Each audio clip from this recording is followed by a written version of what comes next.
All right. I am so pleased to bring to the stage two incredible leaders that I also have the privilege of calling friends.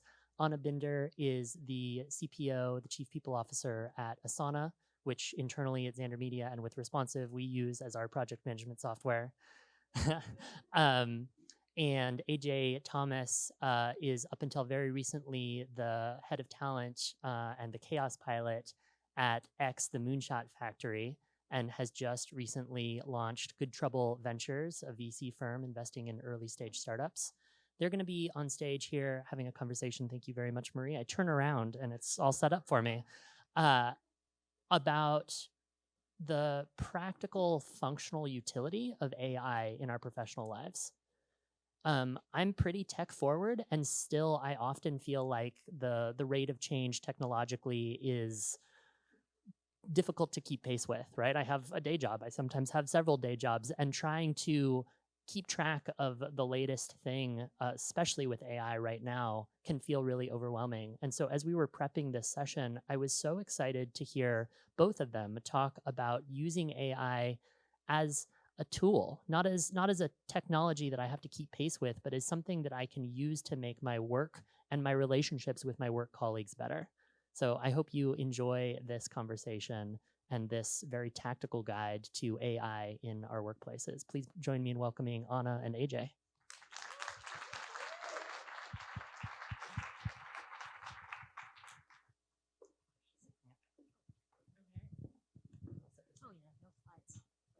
All right. Hi, everyone. Is it good afternoon yet?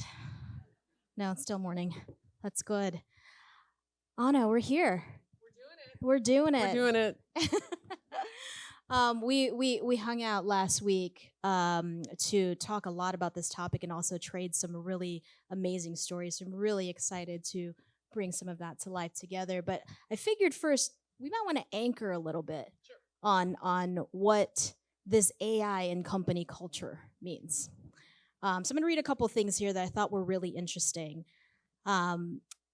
By 2030, AI is expected to contribute over 15.7 trillion to the global economy, transforming industries and driving innovation at scale we've never seen before. I think we know that. The larger fact here is that it's larger than the GDP of China and India combined. Okay. The other piece, in the workplace, AI isn't just about automating tasks. 79% of executives say AI will significantly transform, shout out transform, the way they hire, develop, and retain talent in the next 5 years. And according to LinkedIn, AI skills are the most fastest growing skill sets globally, with 190% growth in demand for AI-related roles just in the last year. And what's even more fascinating is also that AI is changing the dynamics of leadership, which is going to be really fun to talk about, Anna. A recent study by MIT Sloan shows that 85% of executives believe AI will allow them to focus more on strategic tasks, things that require creative, human-driven decision-making, while AI takes care of the more operational aspects of leadership. Very interesting. And love the analog here. So What Anna. a time to be alive. We have a slightly different approach to preparing for conference speaking. Woo! That's right. This is completely AI generated here, by the way. So I thought we would start with, some of these spicy thoughts we were talking about last week, and then maybe draw out some of the stories of the beautiful things you're doing at Asana, things I'm seeing in the market as well. And then maybe get through some of the actionable things that I know everybody's going to want to take away from today. But I think we came up with these 4 amazing, spicy topics, and one of which is the most important characteristic in hiring right now should be curiosity. What's your take on that, Anna? So, first of all, hi. I'm so happy to be here. I love this museum. mindfulness is a company value at Asana, and it felt so amazing to have you articulate the why behind. I've been trying to do that for 9 years, and I'm just going to take your video of what you did. That's perfect. It's also just fantastic to see so many familiar faces in the crowd, people I have been on lists with, on dinners with, and to have it all convened like this is a really special, it feels really nice. Talking about AI and curiosity. So first, let me just set the stage a little bit about who I am. I am not, Robin said how technologically forward he was. I am not, okay? I have this. I need to put my glasses on to read it. I read my email through something called Mac Mail, which has not been updated or enhanced since 1997. I use Instacart, not Instagram. I'm like, this is, and I feel genuinely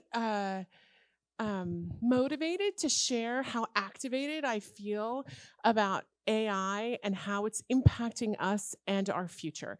Like many of you, I have a 16-year-old. I am watching the world through her eyes, and it is motivating. So the story of my activation is a little bit is like. As somebody else mentioned, I have a day job. I have stuff to get done. I don't have time for tinkering. And a few months ago, like 6 months ago, we had an employee on the people team who came and said, "Can I have a few minutes at the people team executive weekly meeting?" And I rolled my eyes a little bit. I was like, "This better be good. We don't have much time. This is wild and precious time."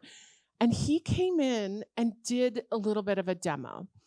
Together, at the time, I think we were using ChatGPT to do this, we created a coach that I might actually hire. We used the prompts, him and I, in real time, we used the prompts. So this person had been a CEO before, this person had failed before, this person had ran a people team before.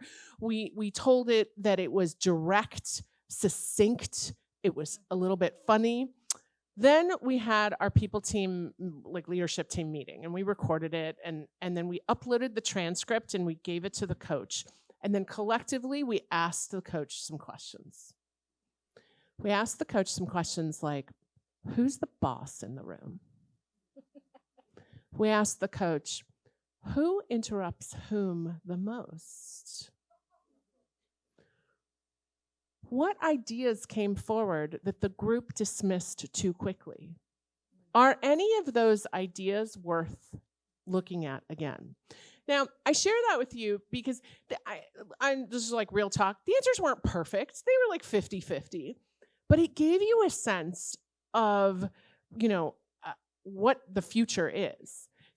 50-50, having a bot that we created in real time in 6 minutes, create space for those questions, that is the future. And that is the moment where I said, okay, I got to take this stuff seriously. This is not an engineering thing. This is a humanity thing. I love that story, and I was actually going to ask you if the coach asked you, who do you think takes up most of the questions? I said, don't talk to me that way. Don't talk to me that way. Great. It's all about the prompts, right, that you put in. I love that story because also I think, Robin talked about the recent pivot that I'm making, right? And Good Trouble Ventures is really about investing in the future of entertainment and creativity and its digital transformation. That's another really interesting space that's seeing a lot of this. And I don't know if most of you know the work that will.i.am is doing with FYI.ai. He launched a radio podcast where you can literally interrupt the podcast and ask it about what it's talking about, and it gives you the history of whatever it was if you didn't have the context. Completely transformational, right? So a few of the things that you talked about was really interesting because I know you have also a really awesome employee comm story in the curiosity piece. I do. Can you tell me a little bit about that? Because I Sure. thought that was pretty cool. So, in that moment, I was activated, but one of the people in the room was a woman who runs our employee communications and experience. And she's like, how might I double click on that? I too have this thing called a day job, and I don't have time to muck around with this. So she took an all hands. So she recorded she created a bot that was a communications coach and, gave it all the expertise that you want. And she did this. She's not an engineer. She just did a little bit of fancy prompt engineering, which is essentially like typing in some direction to in a prompt line. She said, "Hey, I run employee communications. Here's a transcript of the all hands that we just did. Here's a list of questions that the employees asked. Here's how we edited them in real time for clarity, because sometimes, the questions are a little confusing. Here's how we prioritized them. Here's the ones that we didn't. And here were the answers that the different executives on the stage gave." So, and all of this was done in like 20 minutes because of the recording, the transcript, all of it. And then she asked it some questions. Who did the best at answering the questions? Who was too long-winded? Who is evasive? What can you tell me about the biases of the people who are editing the questions, the employee communications team? And she said, she shared the answers with me, and she said, "This is very embarrassing. This is, I am chagrined. I am embarrassed about these results. We need to do better." And immediately transformed it into action for the very next all hands. She went to one of our executives and said, "You need to get more succinct. And this is not me giving you feedback. This is what this coaching bot said." What a safe way to tell. HR didn't do this, okay? What a safe way bot. to tell your chief people officer, your boss, that she needs to do better at the all hands.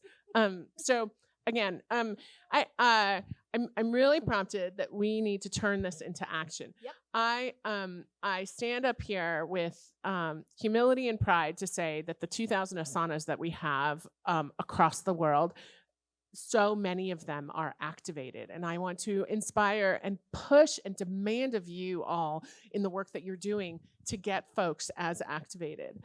That curiosity piece The curiosity is really piece. huge. Like this, I laughed at the LinkedIn, like people saying they have AI skills. Am I supposed to say I have AI skills? Like we've all been doing skills. this for like less than 2 years. So like nobody's got expertise, right? So you the most important thing to hire for is curiosity. And you can interview for that. You can assess for that.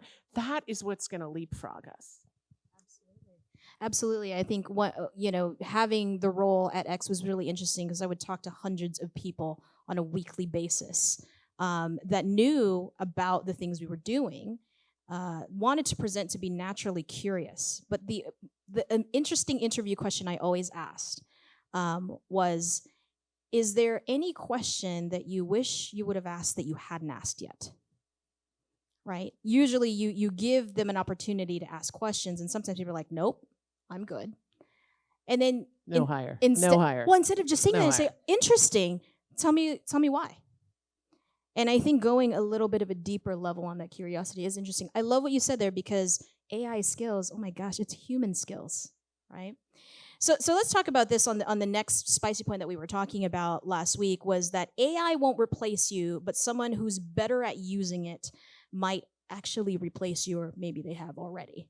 You had some really, really good stories in here about the PIP thing. Yeah, I'd love to hear that. I mean, we have I have a handful of examples across the company who in the last 9 months were performance issues, right? They were whether they just weren't they weren't doing well, or they were like on their way out.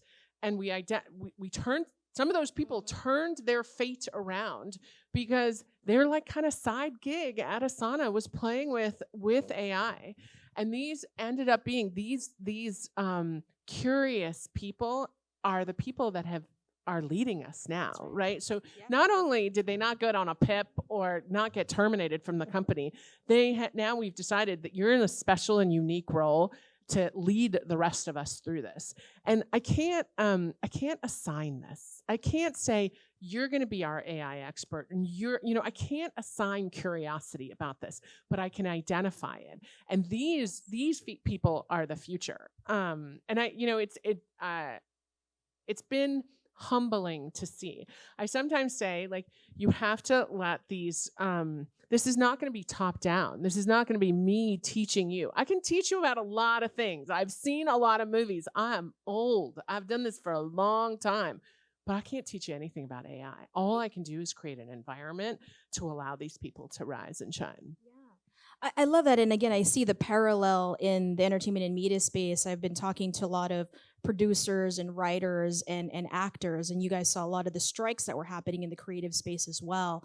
And there's this thing about ownership and who actually owns the data and what does that look like, et cetera. And me as a creator, am I now absolved from this? Is it going to take my job essentially as a writer, as a creative? And what's really interesting is what I've seen are some folks like, there's a producer named Rob Lewis, another producer here, Oakland-based. I don't know if most of you know, Bosco Conte does a lot of this amazing work with High Wave and his organization. But they've essentially had this interesting epiphany that says, gosh, if we don't lead here, it will take place of all of the things that we're looking at as far as the skills that we bring to the table. But if we know how to use it as a tool, it actually allows for it to be a launch pad for us. And what was really interesting in that bit, and a lot of the conversations I've been having with a lot of artists and musicians and filmmakers, is they debate a lot on the ownership. If AI generated it, then who actually owns it, right? I don't know if some of you are aware of Avocado Poppy. See some nods in the room. Avocado Poppy has produced this AI-generated dark comedy and essentially did it all through AI, video, text prompt, all of the different pieces. But then he went to musicians and said, can you take this now and bring it back live? And so now who takes the ownership around what that looks like? And so that insight for me was around the tech stack, like the actual way in which the person knows how to use the technology is the IP. Right? It changes the way you think about the creative piece.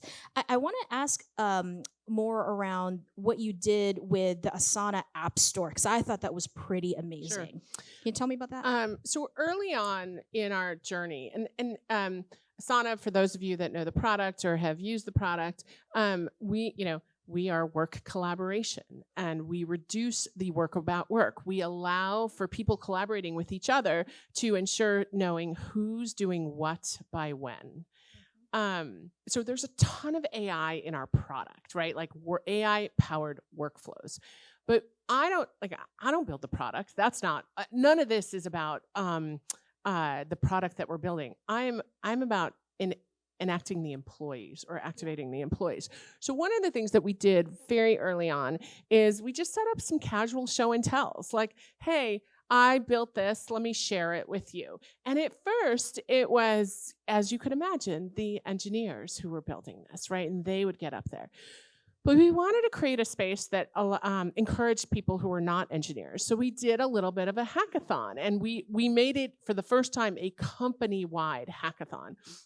And one of the winning ideas that came out of that is, let's have an app store where anyone who's built a little bit of a bot or an AI-powered X can post their app on the Asana AI App Store.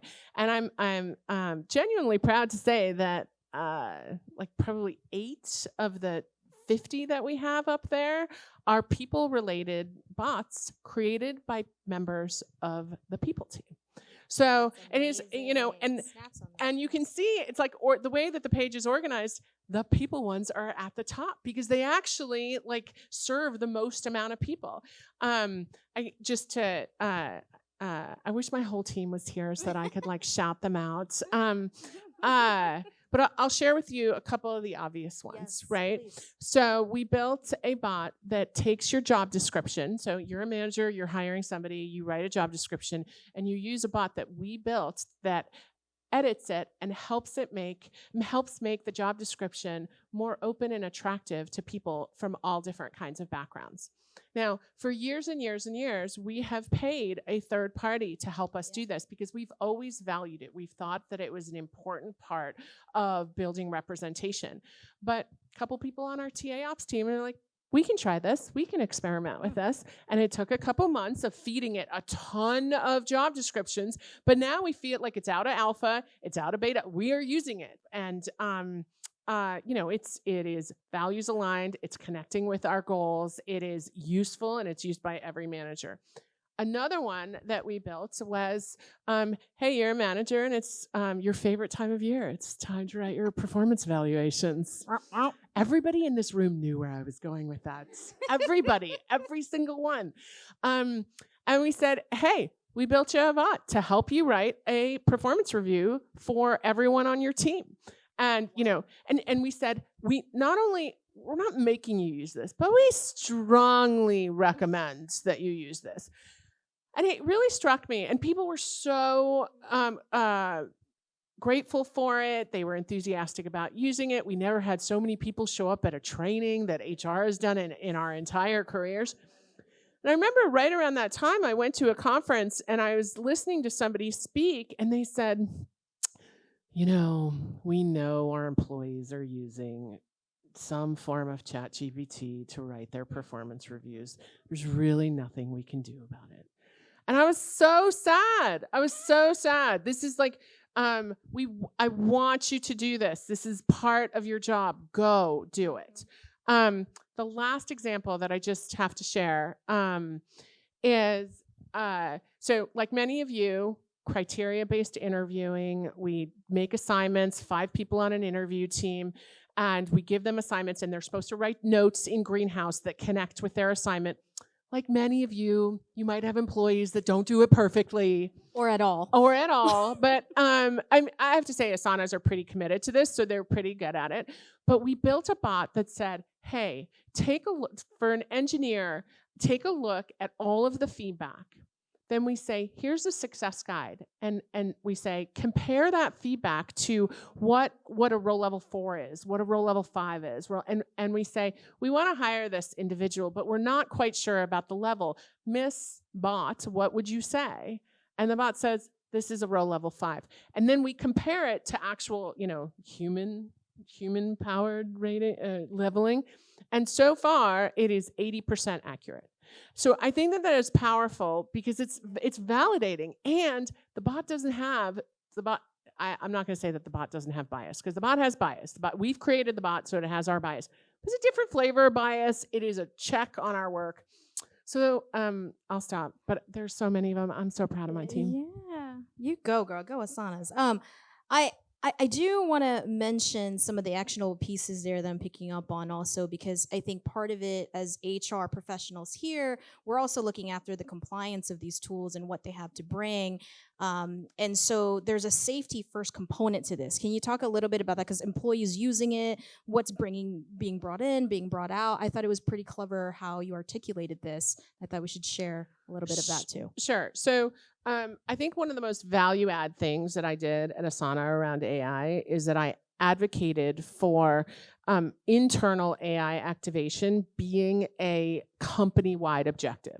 Like many of you all, so we have 7 company objectives every year. They range from ARR to product innovation to whatever's important that particular year that comes out of our annual planning process. And the bar's pretty high to add something, right? Because it's less is actually better. And I said, if this really matters, this is so new, let's make this a company-wide objective. And I'm a really big believer that language matters tremendously. And in that objective says, use AI safely to do great things fast internally at Asana. We just got the 5-minute mark. Did Amazing. You see that? I saw that. That was non-AI generated too. That was non-AI. So number one, we built a set of AI principles. You can see them, Google Asana AI principles. Those relate to how we build the product and how we act internally. We built an AI council that are responsible for promoting that safety, for educating on that safety, and it's a cross-functional council. Each member is responsible for helping to activate their function. That's right. I love that piece of the takeaways of making sure there's safety first if you are looking at your teams using these tools advocate for the enterprise licenses, right? And there's another piece around using your L&D budget very creatively around this as well. If you have stipends or L&D budgets, looking at that and seeing how purposeful you can make that so that there's safety within what you're doing with the tools. Yeah, I mean, the controversial statement here is for the foreseeable future, let's call it this year and next, I encourage everyone to direct 100% of their career growth budget, whatever that looks like at your organization, towards AI. If everything is important, nothing is important. And right now, I think we as leaders in this room have a responsibility to enable this future, and that's what it looks like. Yeah, I mean, I think underscoring that, what we saw just a day ago that Google launched, Notebook LM. Have you guys seen that or played around with it? Entire research papers you can actually download into that and then create its own podcast to explain to you an 800-page research paper on diagnostics that you might not know about in a very entertaining way. It's a way in which L&D is also being transformed, and L&D being the heart of company culture around how you educate and bring insightful learnings to your managers all the way from employees, frontline, and executives as well. I want to go on this because we have a couple minutes left here. I think one of the other statements that we had discovered in this conversation around the role of AI in company culture was that the biggest impediment to us actually leading the future is a failure of our own imagination. How do you think we can encourage the folks in this room to think about how they might imagine maybe even just the next 2 weeks to be very actionable around how we think about AI and the role of that in company culture? Yeah, this is a really hard one for me because I'm the paper person who's using Mac Mail. So I am quite aware that the failure of my own imagination might be getting in my way. And I was chatting with somebody at breakfast who said, Anna, I've got your voice in my head. I know I need to do more of this. I'm just not doing it. And I deeply relate to that. Like I feel that, I live that, I know that. My definition of mindfulness is actually being intentional, truth in calendaring. Find the varsity player on AI in your world. Spend 30 minutes a week with them. Don't have an agenda. Just play. Just try. You can break through those failures, but you need to do it intentionally and putting it. If you have a day job like I do, put it on your calendar. I love that. And I'll leave you with the nugget of when we talk about experimentation. I think a lot of folks in our industry tend to think about experimentation as landing some proof points and data points for the executive team to put something in your AOP for your budget for that annual year. Think about experimentation, if you're going to lean into it, as proving the thing you're looking after wrong and figuring out how that can actually surprise you with some innovative solutions within your culture as well. So, cool beans. Thanks, y'all.